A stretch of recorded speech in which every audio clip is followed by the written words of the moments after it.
Hola a todos, soy Pablo Veloso y actualmente se habla bastante acerca de la globalización, de esta cosa del mundo que estrecha sus comunicaciones hasta el punto que lo que sucede en una parte del mundo eh, todos lo saben en otra parte del mundo al mismo tiempo. Y cuando pensamos en esta idea de globalización, nos da la sensación de que estamos avanzando en una dirección importante, que estamos avanzando hacia estar mucho más cerca uno de otros, a poder colaborar, cooperar, ayudarnos y lograr cosas que en el pasado no se podían lograr. Si pensamos en la época del hombre de las cavernas, por ejemplo, ese hombre era un hombre que vivía en comunidades muy pequeñas, con otras personas, con un lenguaje muy rudimentario, y que a la hora de poder enterarse de lo que pasaba en otros lugares, cosa que le hubiera servido para tener una visión más completa del cuadro y no solamente de esa pequeña porción o fragmento en la cual él vivía, hubiera podido tener un beneficio más grande.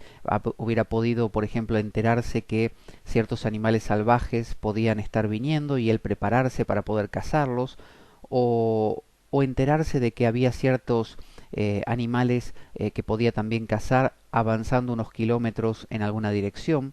Pero bueno, al ser un ser que vivía en comunidad pequeña y aislada, marginada de los demás, contaba solamente con lo que sus sentidos le podían decir, lo que sus ojos veían, lo que sus oídos podían oír, y de esa manera hacer como una especie de previsión de lo que tenía a mano.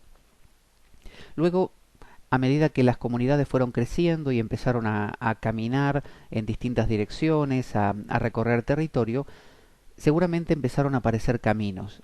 Y esos caminos empezaron a conectar a comunidades pequeñas, pero al fin conectándolas. Entonces, poco a poco lo que sucedía en un grupo de 10 o 15 personas en una pequeña comunidad era transmitido, es decir, se enteraban en la otra comunidad, eh, quizás con el paso de los meses, de que también estaba sucediendo eso y eso hacía que ya no sean pequeñas células aisladas, sino que puedan empezar a conformar algo más parecido a un organismo. Entonces esos caminos empezaron a mejorar esas comunicaciones que al principio ocurrían, como decimos, cada mucho tiempo, quizás una vez por mes o una vez cada 6 meses, había alguien que caminaba ese camino y conectaba dos comunidades y contaba lo que había pasado en el último año o semestre en esa comunidad. Y de esa manera había como una suerte de retroalimentación, porque quizás una comunidad era más hábil en trabajar la arcilla, mientras que otra de las comunidades era más hábil con la caza o con la cocina o con cualquier habilidad manual o la agricultura, y eso podía enriquecer a la otra comunidad. Entonces era visto como algo positivo. Y entonces surgía la idea del trueque, del intercambio, del comercio entre ambas pequeñas comunidades. Cuando estas comunidades crecieron y fue mayor la cantidad de gente que viajaba de un lugar a otro, empezaron a surgir caminos más nítidos que se caminaban continuamente, quizás que se poco a poco fueron pavimentando, aparecieron obviamente, bueno, carretas con una pavimentación, hablamos, muy rudimentaria, como en el caso de los romanos, con piedras, ¿no? Con adoquines, luego carros, carretas y poco a poco fue surgiendo el caballo, el automóvil eh, y el avión también que lograba conectar pueblos en pocos minutos y que lograba que esa correspondencia que alguien escribía en un pueblo enviándosela a otro que vivía muy lejos, que antes tardaba meses en llegar y que para cuando llegaba esa comunicación quizás la persona que escribió la carta ya había muerto, por ejemplo, o ya le había pasado aquella cosa que quería evitar mediante esta carta. Bueno, con el avión esto podía comunicarse muy rápidamente y las personas transportarse de un lugar a otro más fácilmente.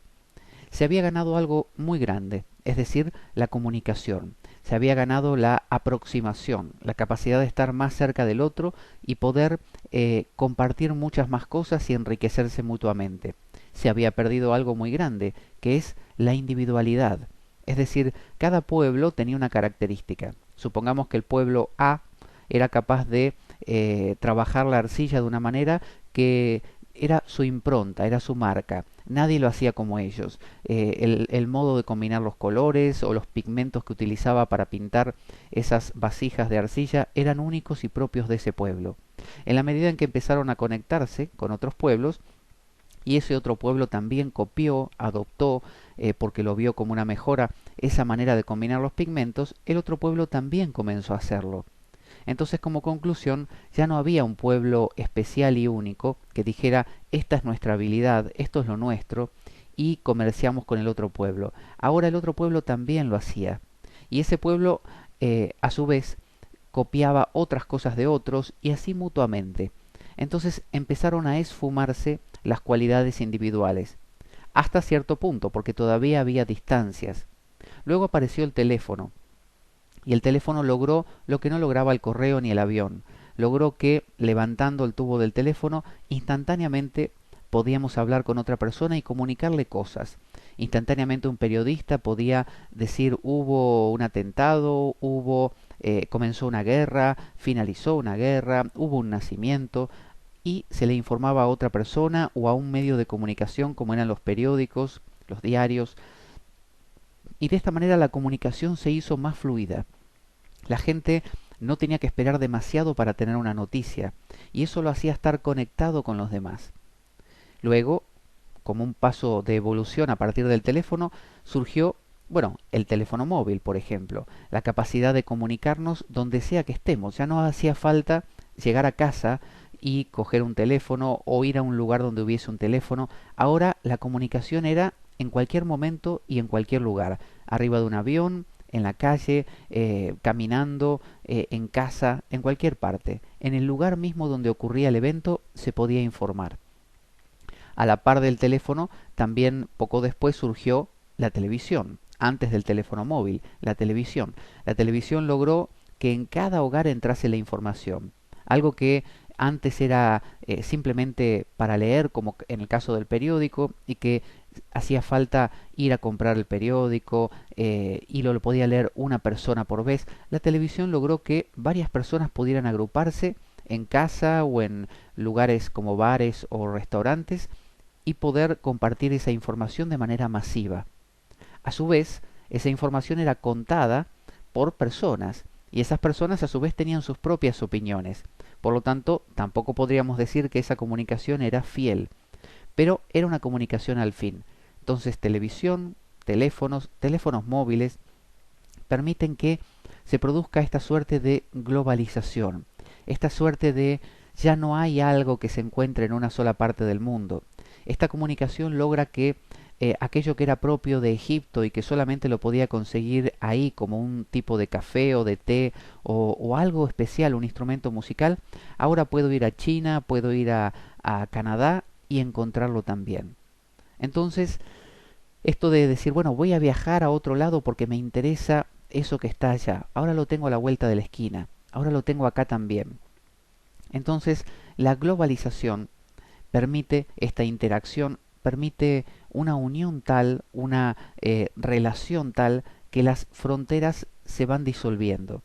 Por eso hoy en día que está esta controversia tan grande de los derechos de autor, este crecimiento en dirección a la globalización, en dirección a el esfumado de las fronteras, hace muy difícil determinar este hecho del derecho de autor, por lo que contamos a un principio. Si el primer pueblo que tenía la habilidad de desarrollar unos pigmentos únicos dijese, estos son mis pigmentos y no quiero que nadie me los copie, pero a su vez se comunica de manera masiva con otros pueblos, bueno, es inevitable que alguien tarde o temprano emule, copie lo que hizo el primer pueblo. Y ese pueblo no va a poder quejarse. Si quisiera evitarlo tendría que cerrar sus fronteras y no relacionarse más con nadie. De esa manera conservaría, al mejor estilo de un Estado fascista, conservaría sus características porque sería autónomo. En sí mismo tendría todo lo que necesita. Entonces, hoy en día en que esas fronteras se han abierto y todos los países decididamente quieren estrechar sus vínculos con otros hasta el punto de fusionarse con otros, ya no son países relacionándose entre sí, ahora son países mezclándose entre sí. Ahí tenemos el caso, por ejemplo, de la Unión Europea, del Mercosur, el mercado de Sudamérica, de en Asia también estos intentos también por crear uniones de países, porque fortalece por un lado. Y tarde o temprano esas uniones van a ir en la dirección de una especie de unión mundial, pero no porque políticamente se busque eso. Es algo que se decanta, algo que nace espontáneamente, que es que el ser humano naturalmente va en dirección de la unidad. ¿Por qué será esto? Bueno, cuando se habla a veces, por ejemplo, de la telepatía, de la clariaudiencia, de la clarividencia, en realidad toda persona que busca esta eh, trascendencia de fronteras, esto de no solo saber lo que yo sé, sino también lo que el otro sabe, no solo saber lo que está sucediendo, sino lo que va a suceder, no solo saber lo que yo siento, sino lo que sienten los demás. Esto tiene que ver con una especie de intuición natural. Todo ser humano intuye que aquello que cree que es él mismo no es solamente eso, es algo más. Si nos preguntamos quién soy yo, al mejor estilo, por ejemplo, de Ramana Maharshi, este sabio del sur de la India, que ya ha muerto, que hablaba que uno debía preguntarse quién soy yo. Como decía el oráculo de Delfos en Grecia, conócete a ti mismo. ¿Quién soy yo? Bueno, si yo digo yo soy Pablo, bueno, ¿y qué es Pablo? Bueno, Pablo es esta habilidad que tengo de conocer las cosas y dar cuenta de ellas. Es esta mezcla de la memoria que me trae recuerdos y de esa manera puedo construir una persona, una alguien con la cual me puedo relacionar con los demás. Eso soy yo. Supongamos que digo eso. ¿Qué pasa con aquellas pulsiones que yo tengo en mi interior, aquello que hay dentro mío y que me mueve a abandonar una dieta, me mueve a darle un puñetazo a una persona cuando no lo había esperado ni de mí mismo, me salió de adentro? Eh, aquellos impulsos y pulsiones y motivaciones que escapan a mi control, que le llamamos, gracias a la psicología, el inconsciente. ¿No soy yo eso también? Bueno, en realidad sí, lo soy, porque considero que eso es yo, porque participa de mis acciones, decisiones, de mis impulsos, de mis abstenciones de ciertas cosas o participación en esas cosas. Y mis órganos, el corazón que late, los pulmones que respiran, la sangre que fluye, el estómago que hace la digestión, ¿es yo o no soy yo? No es yo. Y en realidad, bueno, sí, soy yo, porque constituye mi cuerpo, que yo considero mío, y esa es mi frontera. Ah, muy bien.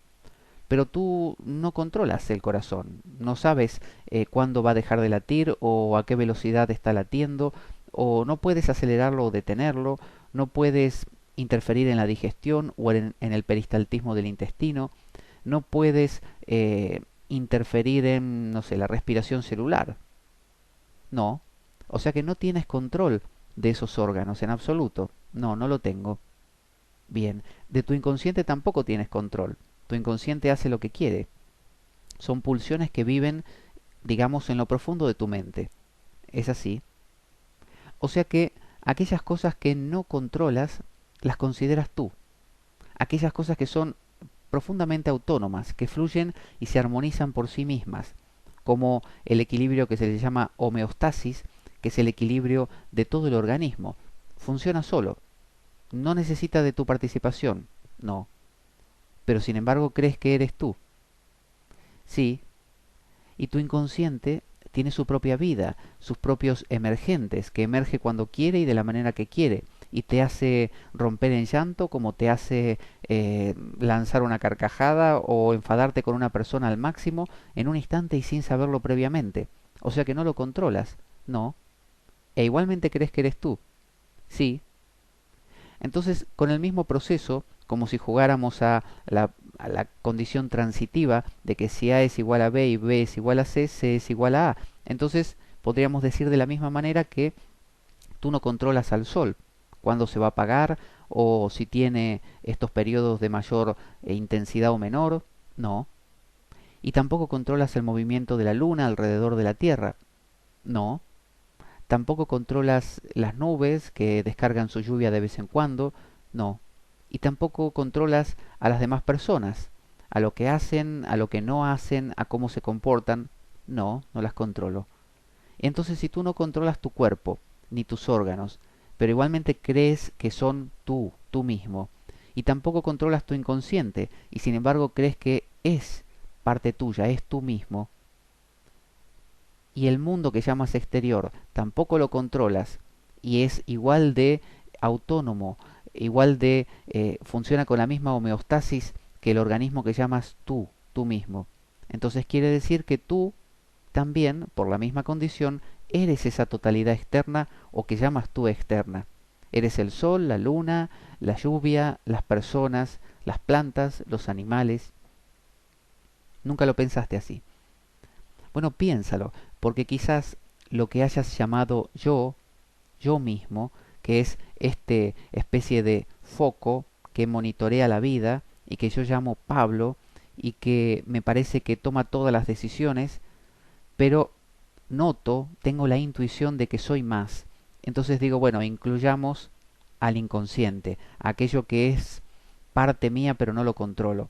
E incluyamos al cuerpo, que es algo que yo considero materia inerte, pero que se maneja solo y que yo no controlo. Entonces, de la misma manera, tengo una intuición básica muy profunda de que los demás, lo que yo llamo los demás, las demás personas, el sol, la luna, las estrellas, la lluvia, también son yo. Y cuando decimos, ¿qué sabes? Por ejemplo, yo puedo decir, bueno, sé que no está lloviendo en este momento. ¿Cómo lo sabes? Bueno, porque miro por la ventana y veo que no hay nubes de tormenta, ni está cayendo lluvia. Bien, ¿va a llover mañana?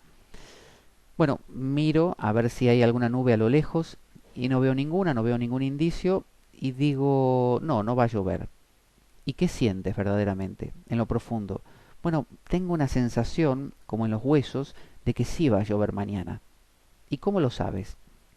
No lo sé, no tengo ni la menor idea, pero lo sé. Eso que llamamos intuición, eso que llamamos esa percepción no racional, no intelectualizada, no mediatizada con palabras, pero que está ahí, eso que percibimos cómo está la otra persona, qué siente, sentimos su dolor o su tristeza, aunque no nos cuente acerca de ello. Quiere decir que hay otra fuente de conocimiento que no es nuestra percepción racional. Si hipnotizamos a una persona y le sugestionamos para que vea lo que no hay ahí, lo va a ver. Y de la misma manera, si le decimos a esta persona, cuéntame todo lo que hay en esta sala, o pongámoslo así, una persona en su estado normal, como en este caso estoy yo, está en esta sala, se le hace salir de la sala y se le pregunta qué había en esa sala. Y bueno, yo recordaré 6 7 10 15 elementos, pero me hipnotizan y me dicen, bueno, ahora dime exactamente qué había en la sala. Y yo voy a hacer un recuento de todos los elementos. ¿Por qué? Porque podríamos llamarle mi inconsciente, lo profundo de mí, aquello que yo no controlo, sí sabe de la totalidad. Y como puedo dar cuenta en estado de conexión con eso, entonces hablo de todo lo que había. Entonces a nivel consciente solo conozco algunas cosas, a nivel más profundo muchas más. Pero en la vida cotidiana no hay esta conexión de consciente e inconsciente. Por lo tanto no puedo hablar de aquello que el inconsciente percibe porque no puedo tener esa conexión en mi estado normal. De la misma manera, todo lo que siente cada ser en este planeta, todo lo que piensa cada ser en este planeta, lo sé. ¿Puedo dar cuenta de ello? No.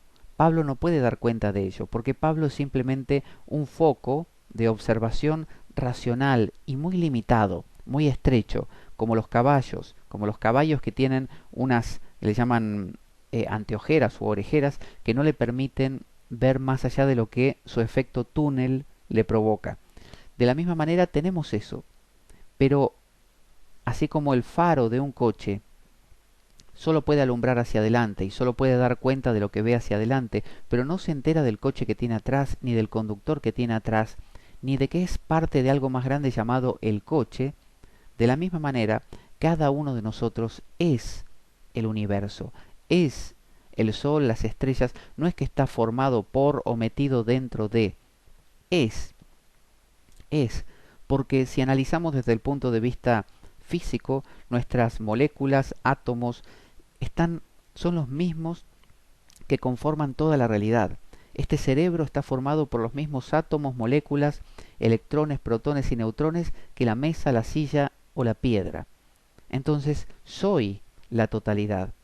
Y quizás por esta razón es que estamos intentando continuamente a través de los medios de comunicación lograr retomar ese estado, llamémosle, de unidad perdida, ese estado de totalidad que sabemos que es nuestro estado natural, nuestra realidad, pero lo hemos olvidado. Y como lo hemos olvidado y no sabemos cómo regresar, digamos que nos inventamos modos para poder acercarnos todo lo posible a eso.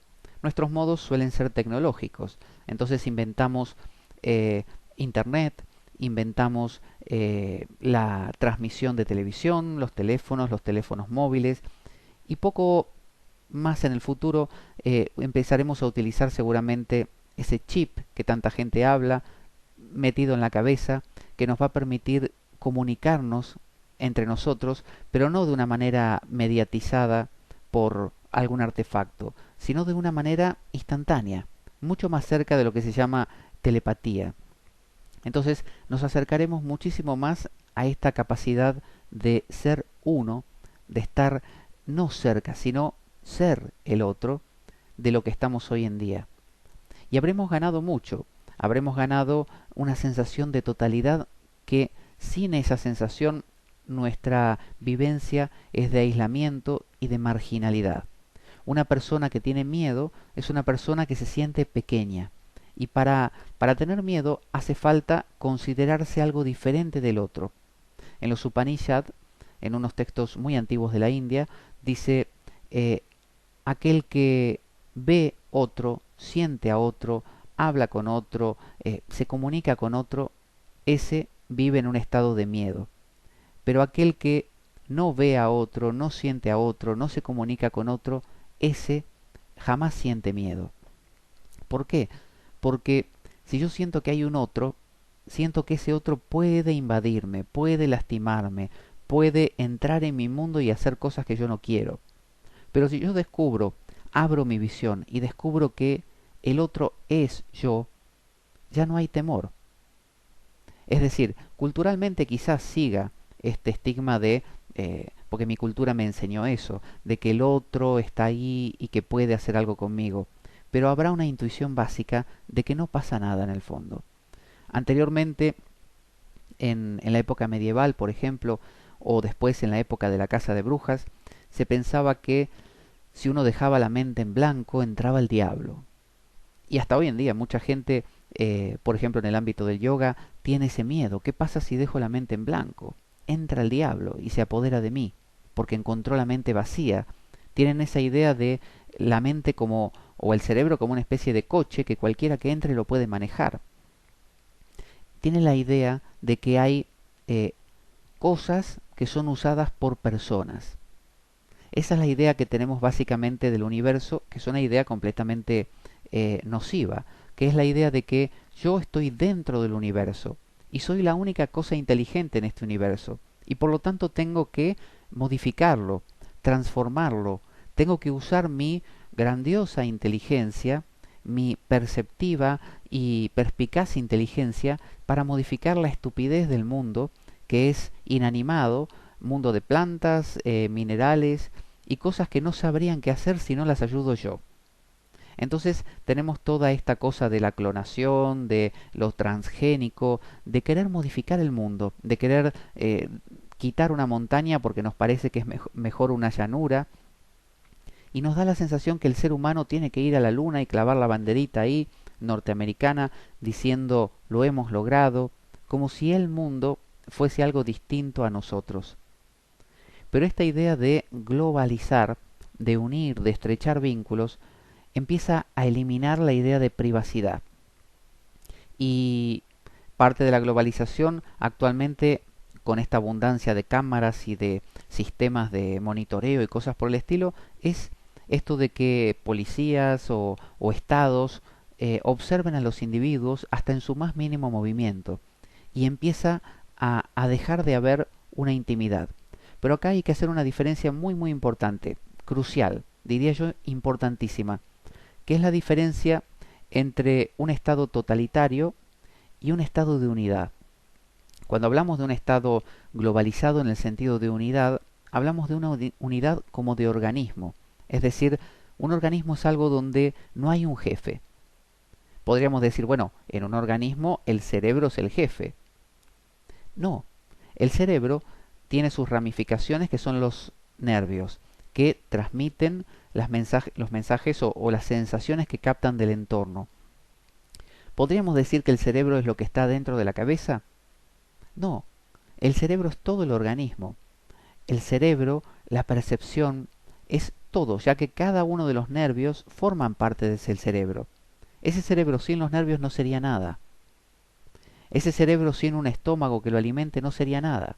Ese cerebro sin un pulmón o pulmones que abastezcan de oxígeno a la sangre que lo alimenta a él no sería nada. Entonces hay una interdependencia y una simultaneidad donde no hay un jefe. La idea de jefe proviene de nuestra idea judeocristiana de un fabricante.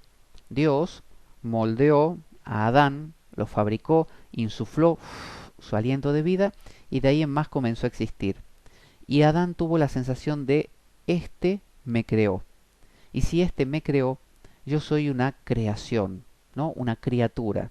Y por lo tanto soy un algo que comenzó a existir, que me pusieron aquí, me armaron aquí y que antes yo no existía. Entonces me debo a mi creador, que es el jefe.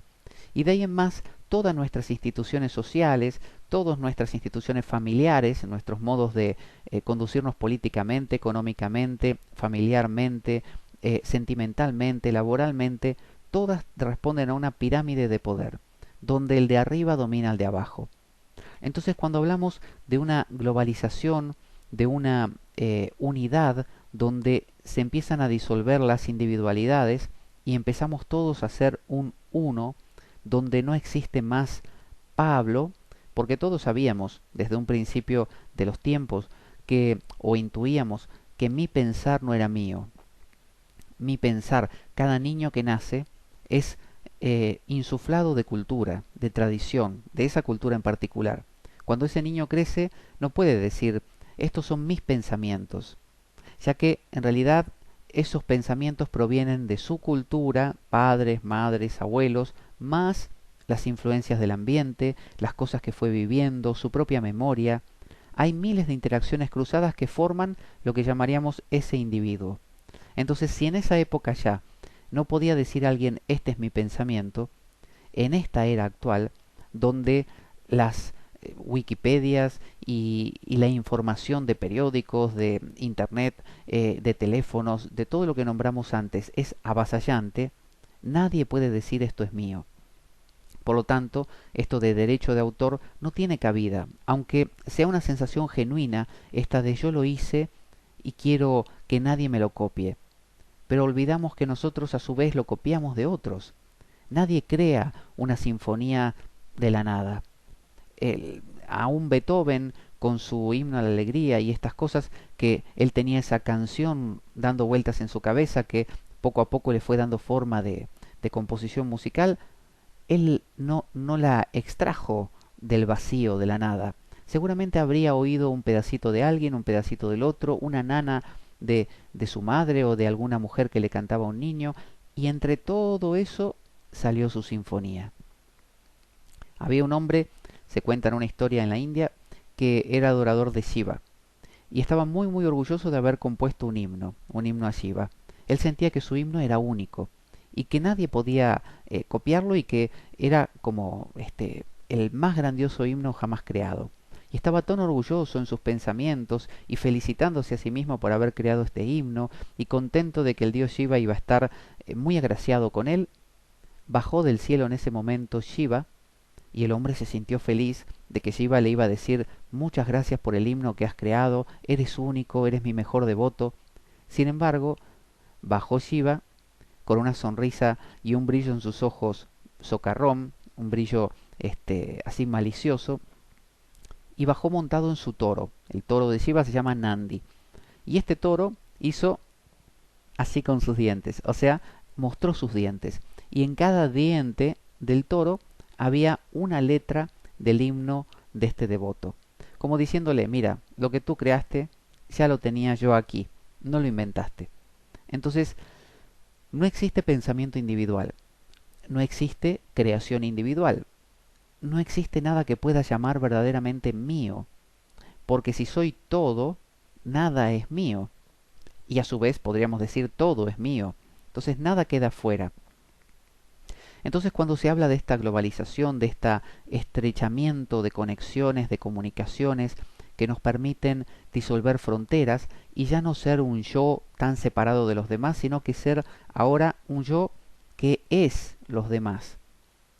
Hay que diferenciar, decía hace un rato, muy finamente y estrechamente entre la unificación, unidad, disolución de fronteras de la que hablamos en un sentido eh, profundo como organismo, es decir, sin jefe, a la otra globalización que es la que actualmente se propone al ser humano con esta escalada de medios de comunicación y de uniones europeas y de Mercosur y de uniones asiáticas y norteamericanas, anglosajonas, que es con jefe.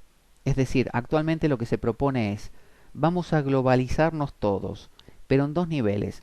Uno, más arriba como una pirámide, el nivel gobernante, que vamos a hacer todos los poderes económicos de corporaciones internacionales de muchísimo dinero, que vamos a manejar a los líderes políticos y religiosos del mundo, que a su vez van a manejar a las masas, que van a ser todas neutras, una unidad sin color, solamente con el color que nosotros le propongamos, a través del tome Coca-Cola o beba Coca-Cola, a través del chip que les implantemos en la cabeza, a través de sustancias químicas en el agua o en la comida que anulen capacidades críticas e inteligencias, a través de estupidización con esto del pan y circo, como decían los romanos, a través de, no sé, partidos de fútbol o, o entretenimientos que achaten las posibilidades, a través de reducciones económicas y accesos a la educación que permitan una mejor manipulación de la gente.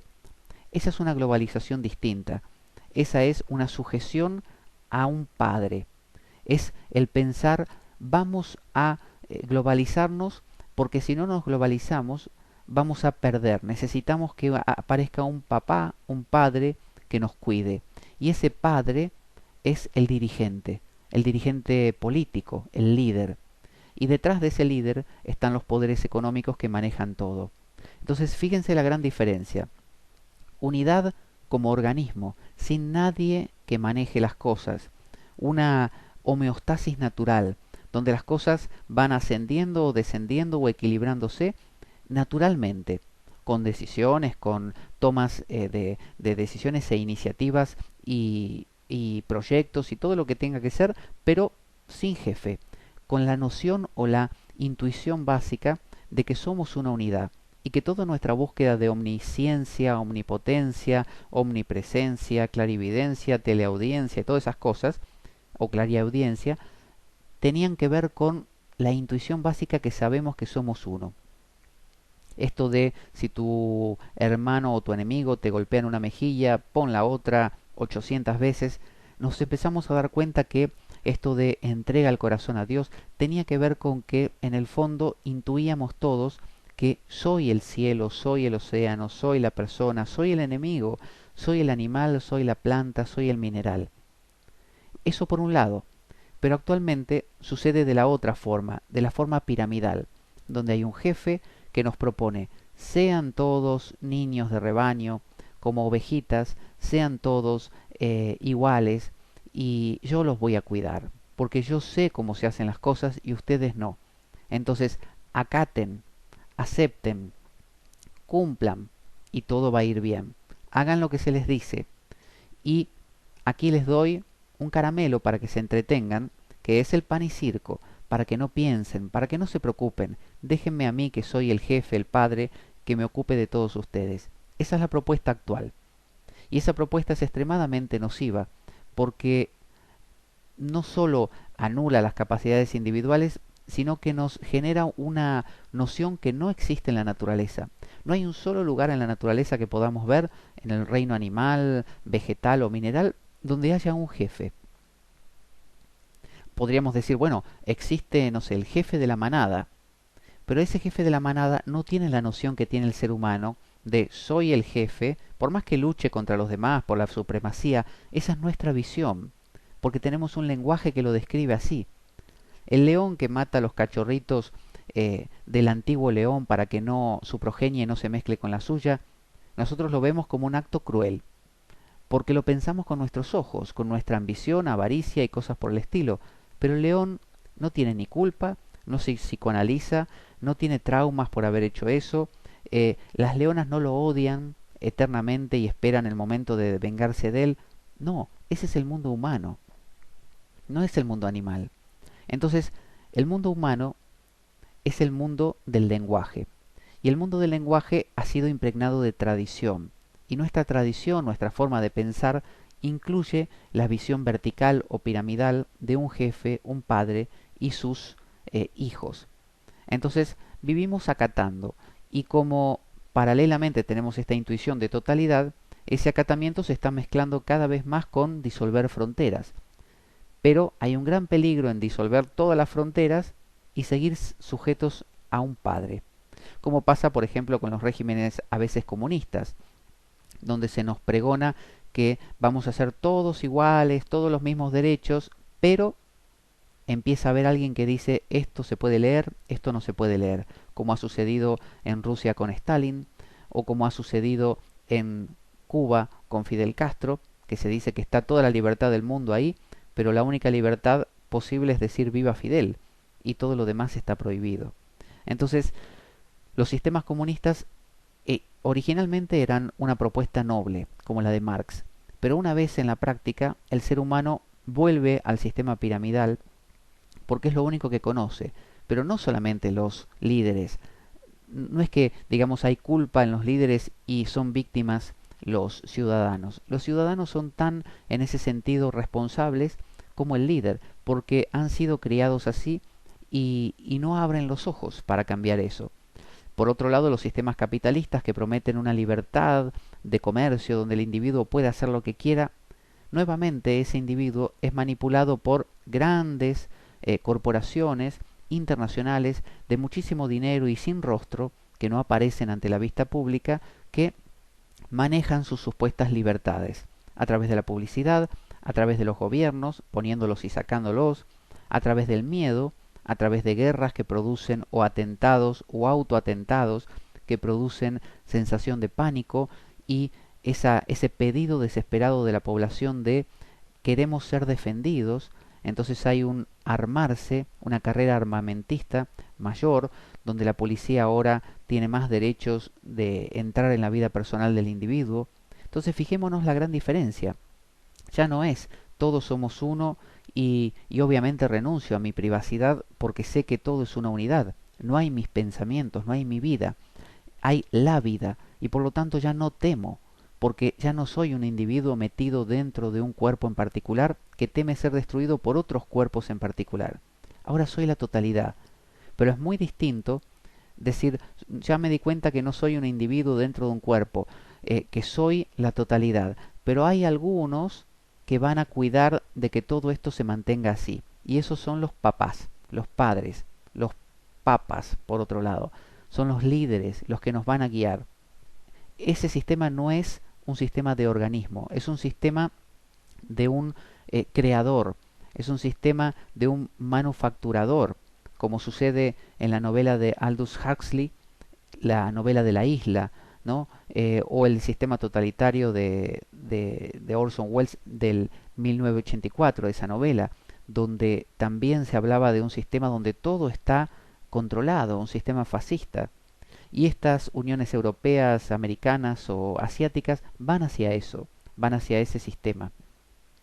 Por otro lado, cuando se habla de esta unidad, de esta totalidad funcionando como una unidad, en el buen sentido, miremoslo como un organismo, donde el ser humano empieza a darse cuenta de que él es el todo, hasta un cierto punto es agradable y sano, y hasta otro punto no. Fíjense, imaginen que esa intuición básica de omnisciencia, de omnipotencia, de no frontera, realmente se vive. Y no hay más fronteras, ahora nos damos cuenta de que soy el cielo, soy el océano, soy todo. Y me doy cuenta, las 24 horas, lo sé, ahora soy la totalidad. No me importa vivir, morir, no veo al otro como enemigo, pero tampoco como amigo, no hay nada. Entonces todo se convierte ¿en qué? En una masa informe, donde no hay individualidades, donde no hay un yo, donde no hay un algo que sea diferente, donde no hay relación. Para que haya relación hace falta por lo menos dos. Entonces, volviendo al símil del cinturón que hemos hablado en otras ocasiones, un cinturón que ajusta mucho molesta. Es decir, si yo miro al otro como algo muy diferente de mí, temo por mí porque él me puede hacer algo, porque lo tengo muy presente, me ajusta mucho el cinturón, lo siento, esa persona me puede lastimar, tengo miedo. Si ajusta demasiado poco, que sería como esto de que todos somos uno y lo sabemos, no hay más individualidades, el mundo está globalizado 100%, sin jefe, de la mejor manera, también sería aburrido, porque está tan flojo el cinturón que ya no lo siento. Entonces no hay un otro, no hay ni un ápice de un otro. Entonces no hay movimiento. Y la vida es un movimiento de opuestos, es un contraste, es un subir y bajar, una interacción continua. Y esa interacción se pierde si no hay opuestos. Entonces, ¿qué descubro? Descubro que cuando llego al máximo de esa globalización, de esa unificación, donde no hay individualidades, necesito comenzar a crear alguna idea de individuo, aunque sea muy pequeña. Y poco a poco vuelvo, ¿saben dónde? Aquí, a donde estamos ahora mismo. Este estado que tanto nos quejamos de ser individuos, de estar demasiado conscientes de nosotros mismos, de tener miedo de aquel o de aquel otro, ese estado en el fondo nos es agradable, porque nos permite jugar. La existencia sin diferencias no se siente a sí misma y por lo tanto no se siente existir y pierde su gracia. Si se siente demasiado esa diferencia, duele, duele demasiado y no se soporta. Si se siente demasiado poco esa diferencia, se pierde la gracia. No hay juego. Para que haya juego tenemos que decir tú haz de policía y tú haz de ladrón. Y ahí está el juego. Pero si, como hemos hablado en otras ocasiones, todo se difumina demasiado y uno dice, bueno, pero tú no eres el policía ni yo soy el ladrón, somos amigos, así que no vale, no te preocupes. No hay gracia en el juego. Entonces, cuando oigamos acerca de la globalización, sepamos que hoy en día está yendo en la dirección de esa verticalidad de creador y criatura, de líderes y seguidores, de jefe, papa o papá y rebaño, unificado y sin personalidad, sin identidades, lo cual es no solo desagradable, sino nocivo para todo ser humano. Por otro lado, cuando oigamos acerca de la omnipotencia, la omnisciencia, la conversación con los espíritus, la apertura al universo, la unión con Dios, sepamos que es esa intuición que todo ser humano tiene de que la totalidad es su verdadera naturaleza, de que Él es el sol, la luna y las estrellas. Pero sepamos además, sin jefe, obviamente, orgánicamente hablamos en esta segunda opción, pero sepamos que tarde o temprano, aunque nos vayamos hacia ese estado de organismo y de que todos somos el Tao, Dios, la vida o la no dualidad, tarde o temprano necesitaremos encontrar, como en el péndulo, el centro. Y encontraremos un centro donde estaremos más o menos, según el momento de crecimiento en que estemos, es decir, según la, llamémosle, evolución de la vida, estaremos más o menos donde estamos ahora con un poquito de intuición de que todo es uno y medios de comunicación que nos llevan a unificarnos, pero también con un poquito de identidad personal, como diciendo todavía quiero resguardar esto que sea secreto, quiero resguardar mis pensamientos más íntimos, mis archivos en un ordenador, por ejemplo, que no quiero compartir, que no quiero que nadie los vea, porque de eso se trata de la vida. Cuando yo guardo esos archivos o tengo secretos, tengo un elemento de sorpresa. Si mi pareja, mi esposa, mi esposo, según yo sea hombre o mujer, no tiene secretos para mí y es 100% expuesto o expuesta, no habrá gracia. Imaginen eso, estar con alguien que 100% no tiene secretos. 100% así, de frente. Es como estar con uno mismo. Es como conocerse a uno mismo tan por completo que no hay sorpresa. Y fíjense que seguimos viviendo porque no nos conocemos del todo. Si nos conociésemos, si supiésemos todo lo que sucede inconscientemente en nosotros o corporalmente, orgánicamente, y supiéramos el cáncer que se está generando en ciertas células nuestras o la infección que vamos a tener dentro de una semana, si lo supiéramos todo, o sea, omnisciencia total, seríamos uno, una sola, una unidad, seríamos no duales, no habría dos en todo el universo, por lo tanto no habría gracia, porque nadie me sorprendería. Necesitamos que haya ese botón especial de color rojo que dice sorpresa, pone sorpresa, y cuando lo presionamos algo pasa que no teníamos previsto. Sin ese botón nuestra vida no tiene gracia. Por eso irnos al máximo de la unidad orgánica, globalización orgánica con todos es algo que lo sabemos, es nuestro estado natural, pero nos va a faltar apretar de vez en cuando ese botón y que algo pase que no teníamos previsto para volver a generar movimiento. Y si nos vamos al estado totalitario, fascista o extremo capitalista, que sería lo mismo, o extremo comunista, que es lo mismo, porque todos acaban en la misma idea de un creador, un líder, un gobernador, un gobernante, un padre, un papa, un papá que nos guía y el rebaño de la gente, tarde o temprano necesitaremos aflojar el cinturón y necesitaremos acercarnos un poco más a esa vida orgánica. Son dos polos, lo orgánico como paz absoluta, pero no hay gracia, no hay sorpresa, o un cinturón que ajusta demasiado y es todo controlado. Nuestro Padre nos mira, nuestro Padre nos observa, es el ojo observador, es un gran hermano que nos está estudiando. Y eso genera mucho dolor. Y es hacia lo que va, por lo menos actualmente, el mundo. Así que piénsenlo. Botón de sorpresa, botón rojo. De vez en cuando en la vida que da un poquito de sensación de seguir vivo. Namaste.